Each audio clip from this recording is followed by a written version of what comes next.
Hey y'all, Bob with Million Mile Garage here. Good morning. Just sitting here on a Sunday, watching the sun come up, doing a little bit of slot carring. We're going to take the old AFX Ford Capri for a spin. It's running pretty good. See if I can get a spot here where the morning sun's not blocking us out too bad.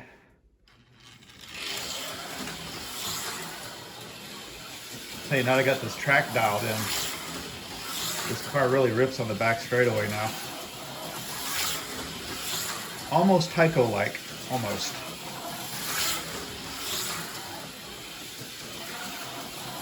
So we worked on the Ford stroker yesterday a little bit, and we got the main bearing caps all cleaned up. We got the bearings laid out. I did my finish honing this week. I got some Lyle 320 grit stones in and finished honing the cylinders for Molly rings. So I think we're going to drop the crank in this morning after breakfast. And we're not going to hit it too hard today. I was hoping we'd get the whole rotating assembly done, but I think we still need to, we're probably going to have to adjust the ring gaps, at least check them for every bore. And we'll spend a little time on that today. But right now I'm just enjoying the slots.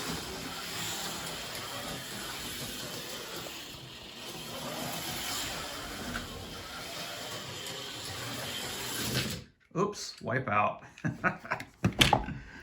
Always gets me right there. So we can get it to go again. Oh yeah.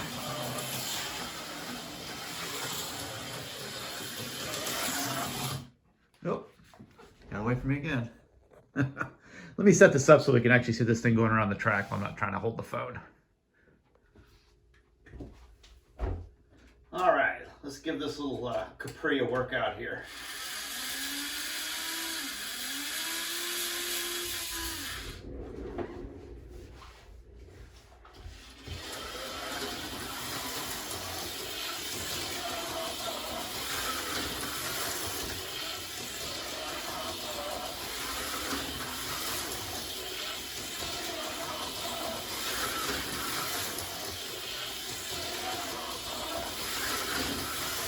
Pretty lively. I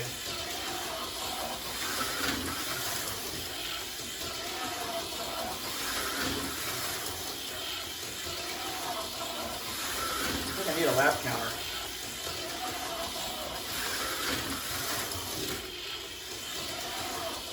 Almost wiped out right there. These guardrails I have on are, I'm not sure whose brand they are. This came in this huge mother load of track I got last summer. And they don't fit the Tyco track exactly as tight as the Tyco rails do. And the Tyco rails are real bad about catching the back tires on the AFXs because they're kind of wide. And it just kicks them off the track. So I think these might be Aurora. They might actually be AFX, I guess Aurora guardrails on Tyco track. And they tend to keep the car on the track pretty good. But they do tend to work themselves loose. I have to keep reattaching the rails after several laps if I hit it really hard. All right, I'm dying to use the Camaro. We'll put the Camaro on. I like the Camaro.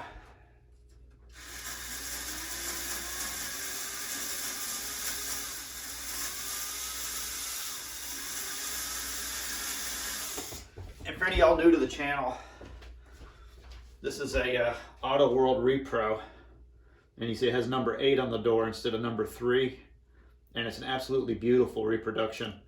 I say the fit and finish on it is like 1,000% better than the original. I did put original AFX rims on the back, and then I've got some silicone tires that I custom cut so that they won't catch on the guardrails down here and over here when it goes around the track. So it goes around pretty good. Let's take it for a spin and see how it does. Now that I've been talking it up, it's probably going to be all over the place.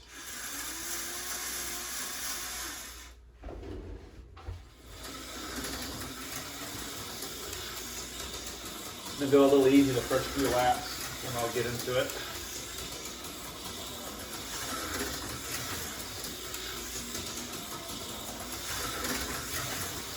Good.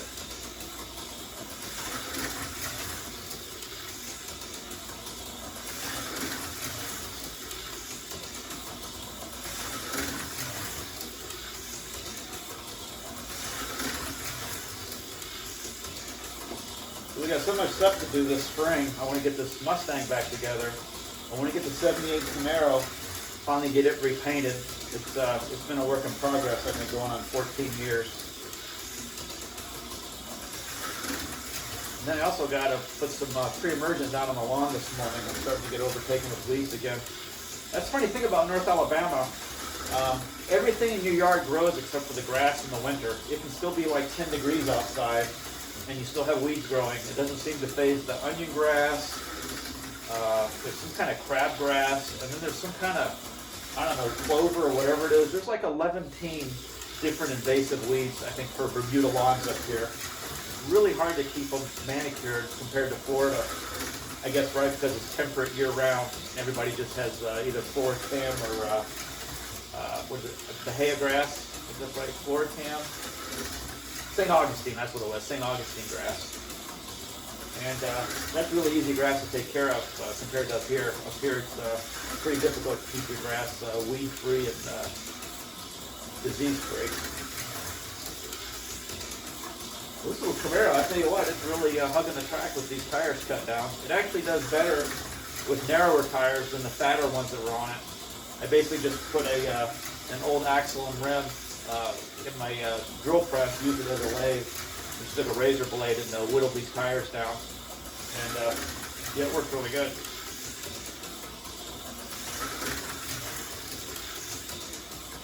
I tell you what, as a benchmark, put on my Tyco Corvette.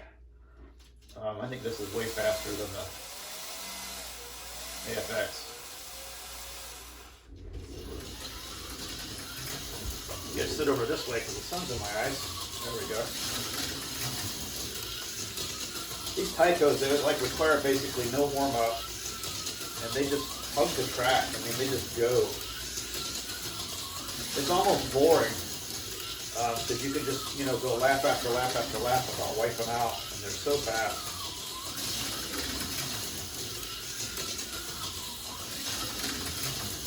I think I've had this particular Tyco since I think 88 or 89. I guess that makes it, the newest it would be is about 36 years old. I've never replaced brushes on it. In fact, the first time I oiled it was this year. I'd never done any maintenance to it. I've never replaced the shoes, and the shoes have got holes in them. But unlike the AFX stuff, even with the worn out shoes, it doesn't seem to deter it much. This thing rips.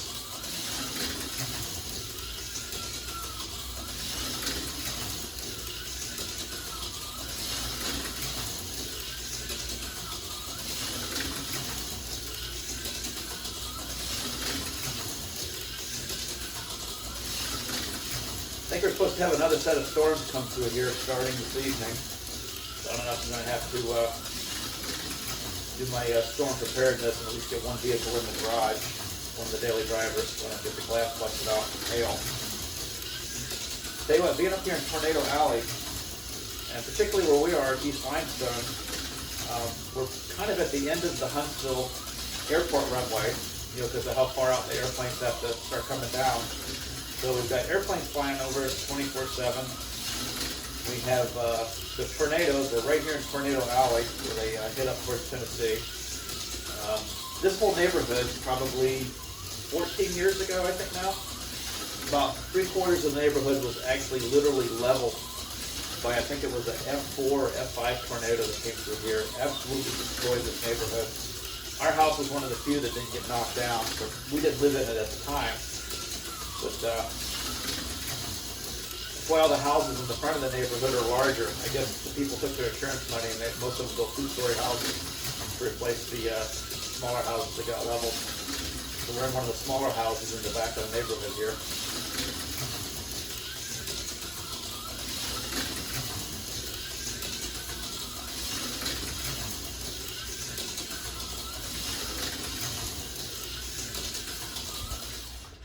This is almost boring. This thing never wipes out. tell you what, let me put on, we'll do the Thunderjet, and we'll do it, tell you what, let me warm it up on the outside lane first, and I'll put it on the inside lane.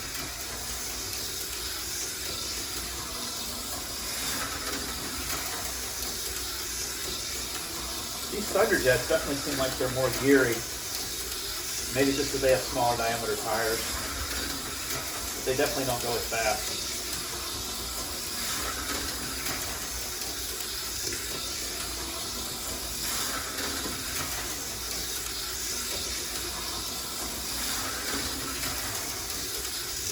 You really take it slow in the turns. There we go, I just wiped out.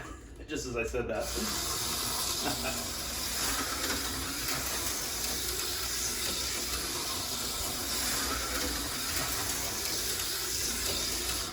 Oh, wipe out.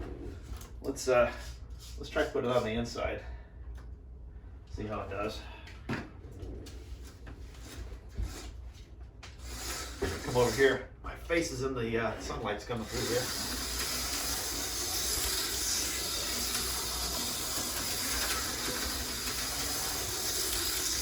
There we go, got a nice little slide there. Whoops, wipe out.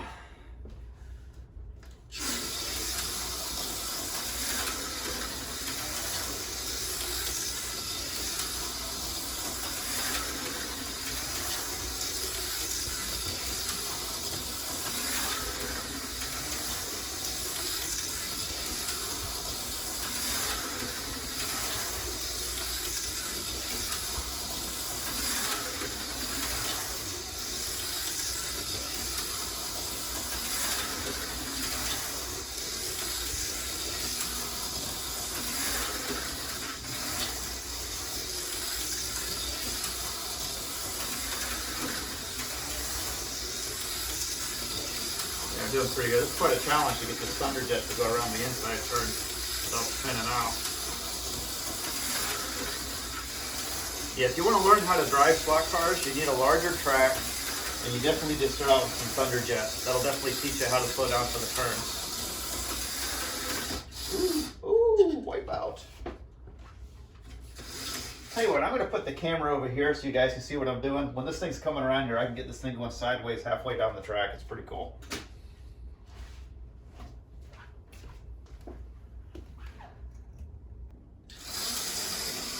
All right, let's see if I can capture this.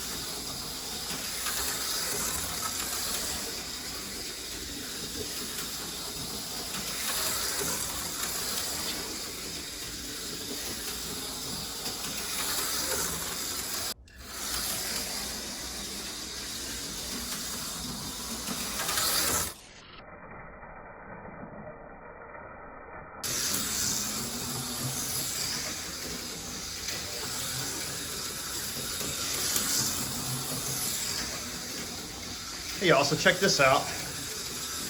My 33rd wedding anniversary is coming up, and I looked up that amethyst is the stone that you give on a 33rd anniversary. So I searched all over the internet and found this, and it's a necklace, and it's got a purple stone in the center with little purple stone accents throughout. So I'm going to give that to my wife on our anniversary dinner next weekend. I just got to find a cool place to take her out to and give it to her. Pretty cool, huh? Nothing super expensive, but I guess it's a thought that counts. And she also, when she saw the package arrive in the mail, she probably thought I had ordered some kind of slot car or something, because I immediately took it up here. She was none the wiser. Good thing I brought it up here, because they didn't package it very well, so the sterling silver chain was all knotted up, so it took me about an hour to get the chain untangled, unfortunately. I didn't want to bother sending it back, so pretty cool.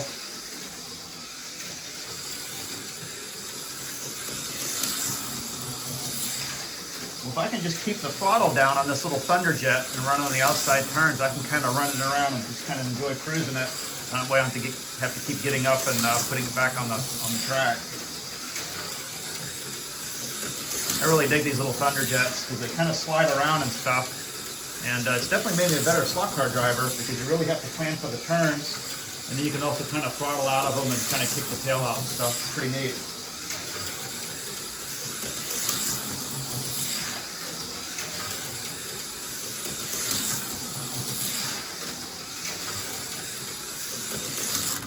Oops, wipe out. Hey, on that note, I think I'll let you guys go. Hope you all have a great Sunday. I'm going to kind of take it easy today, other than we'll probably drop a crankshaft in the 5-liter block and make a 331 out of it. I don't know if we'll get the rest of it together today or not. But anyway, y'all have a good day. Thanks for tuning in, and I'll touch base with y'all next week.